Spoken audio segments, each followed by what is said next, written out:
Ayo. La ilaha illallah. Ayo, ummah happy. Pantang. Allahu Akbar. Kapele. Oh ya listrik. Beginilah detik-detik longsor yang melanda Pasilaweh, Kecamatan Lubuk Alung. 2 rumah di pinggir jalan dihantam longsor. Meskipun tidak memakan korban jiwa, longsor menutupi badan jalan dan saluran irigasi. Mengantisipasi longsor susulan belasan rumah di sekitar lokasi sudah dikosongkan. Selain merusak 2 rumah, longsor juga menyebabkan akses jalan ke Sikayan, Asam Pulau, dan PLTA terputus total.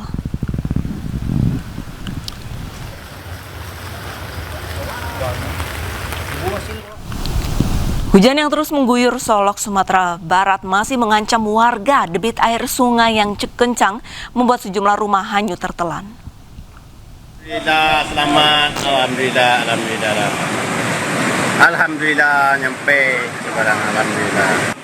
Bagaikan bertaruh nyawa, seorang pria menyeberangi sungai dengan arus deras di Solok, Sumatera Barat. Hujan terus-menerus sejak 26 November membuat sungai di Solok meluap.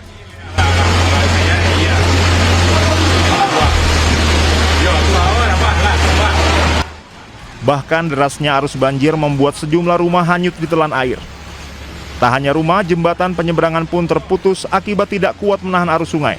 Pemerintah mengimbau masyarakat tetap waspada, kesiapsiagaan, dan segera melapor jika memerlukan bantuan atau evakuasi. Petugas menyampaikan hujan dengan intensitas sedang hingga lebat masih terjadi dan memicu banjir di berbagai titik wilayah di Solok. BPBD Solok mencatat data sementara banjir membuat 598 keluarga terdampak atau 3.362 jiwa. Data kerusakan fasilitas umum dan infrastruktur masih dikumpulkan tim lapangan. Presiden Republik Indonesia Prabowo Subianto mengerahkan jajarannya memberikan bantuan kepada korban banjir Sumatera. Bantuan sebanyak 4 pesawat dikirimkan ke 3 lokasi terdampak banjir bandang di Sumatera.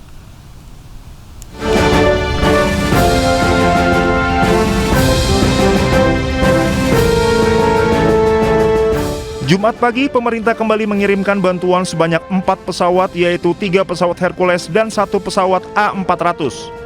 Sebelumnya, pemerintah sudah mengirimkan bantuan sejak tanggal 25 November 2025. Bantuan dikirimkan sesuai kebutuhan di lokasi terdampak bencana seperti 150 tenda, 64 perahu karet untuk evakuasi, genset listrik, alat bantu listrik, 100 alat komunikasi, bahan makanan siap saji, tim medis, dan obat-obatan. Telah diberangkatkan atas instruksi langsung Bapak Presiden tadi malam kepada seluruh jajaran terkait untuk memberangkatkan pagi ini 4 pesawat, 3 pesawat Hercules, kemudian 1 pesawat A400 yang awal bulan ini tiba di tanah air untuk terbang ke 3 provinsi yang terdampak bencana. Tenda pengungsian, terus makanan dengan segala kebutuhan sehari-hari sudah dikirim. Dan kemarin kami juga melakukan rapat koordinasi dengan KL-KL terkait dan juga 3 gubernur, kemudian para bupati wali kota secara daring untuk mengupdate kebutuhan terakhir yang diperlukan. Jadi yang dikirim hari ini atas perintah Bapak Presiden adalah kebutuhan yang sangat mendesak. Misalnya tadi disampaikan oleh Pak Seskap, alat komunikasi, perahu karet, kemudian genset listrik, itu hal-hal yang juga sangat diperlukan untuk supaya pekerjaan-pekerjaan tanggap darurat ini semakin efisien. Sementara itu, Presiden Prabowo Subianto menggelar rapat terkait penanganan bencana di sejumlah daerah di Sumatera kemarin sore. Rapat digelar di Istana Kepresidenan Jakarta.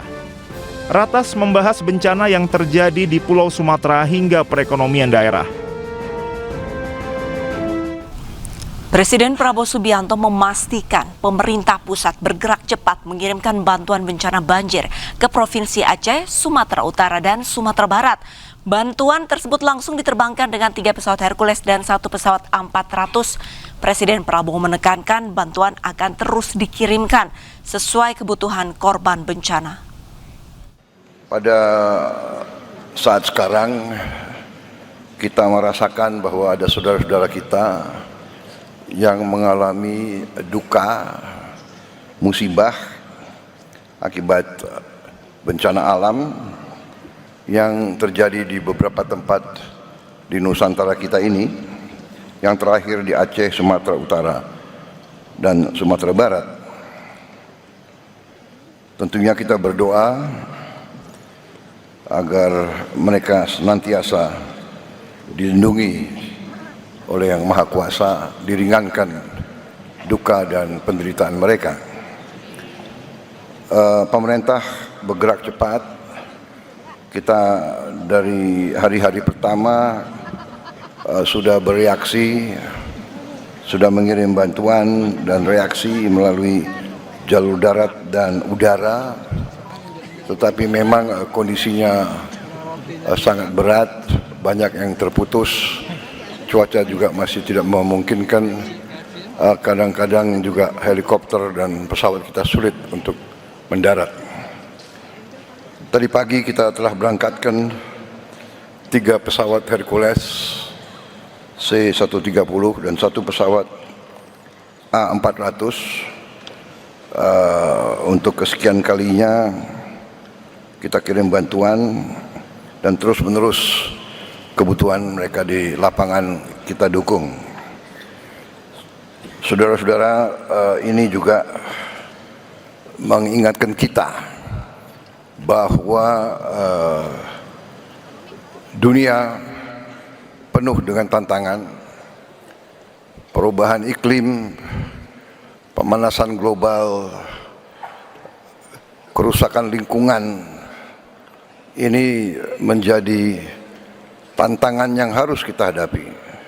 Ini juga saya kira mungkin para guru-guru di seluruh Indonesia yang sudah bisa mulai, saya yakin sudah mulai, tapi mungkin perlu kita tambah dalam silabus, dalam mata pelajaran juga kesadaran akan sangat pentingnya kita menjaga lingkungan alam kita, menjaga hutan-hutan kita, benar-benar mencegah pembabatan pohon-pohon, perusakan hutan-hutan. Benar-benar juga sungai-sungai harus kita jaga.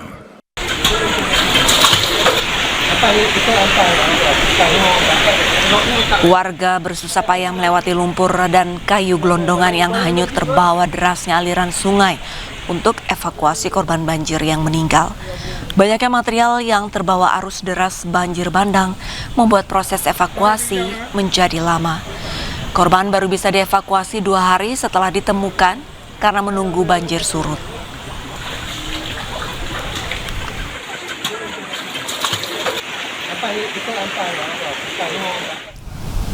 Banjir bandang di Kabupaten Pidijaya, Aceh tak hanya merusak fasilitas umum, tetapi juga menghancurkan ratusan rumah warga di Desa Pantai Gulima, Kecamatan Merende, Kabupaten Pidijaya. Selain itu, lumpur setinggi 3 meter juga menimbun kendaraan milik warga.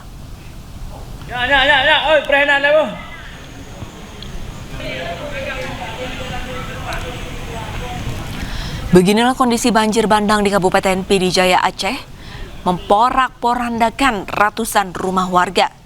Ratusan kendaraan roda 4 dan roda 2 pun tertimbun lumpur bekas material banjir bandang di jalan serta di depan rumah warga. Sebagian rumah warga rusak parah akibat dihantam kayu gelondongan yang terbawa arus banjir bandang. Mirisnya lagi, di lokasi saat ini tidak ada air bersih dan obat-obatan untuk warga. Sebagian anak-anak dilaporkan mulai diserang penyakit demam karena sempat terjebak banjir beberapa hari di atas rumah.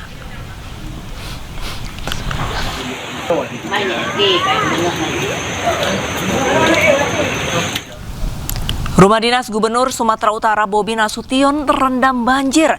Banjir terjadi akibat meluapnya Sungai Babura yang berada tepat di sisi rumah dinas Gubernur Sumatera Utara.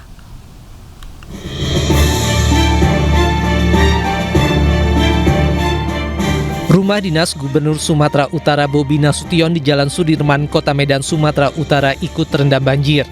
Luapan air sungai Babura yang berada tepat di sisi rumah dinas Gubernur Sumatera Utara menggenangi pekarangan hingga masuk ke sejumlah ruangan di rumah dinas.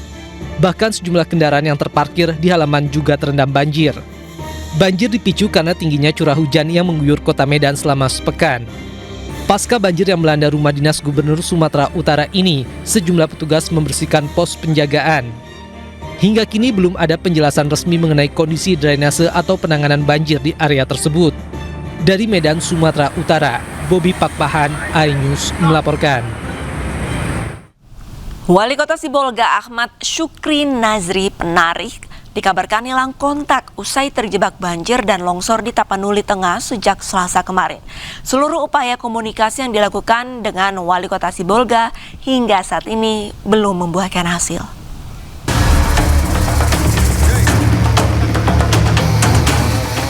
Keberadaan Wali Kota Sibolga, Ahmad Syukri Nazri Penarik masih misterius usai dikabarkan hilang kontak hingga Kamis malam.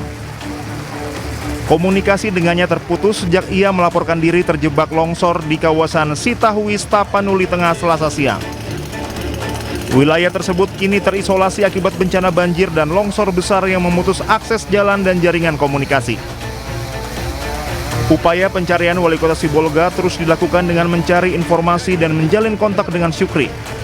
Namun seluruh upaya komunikasi yang dilakukan hingga saat ini belum membuahkan hasil. Syukri semula berada di Medan sebelum bencana besar melanda Tapanuli Tengah dan Sibolga. Usai mendapat laporan soal kondisi cuaca ekstrim, Syukri langsung bergegas kembali ke daerahnya.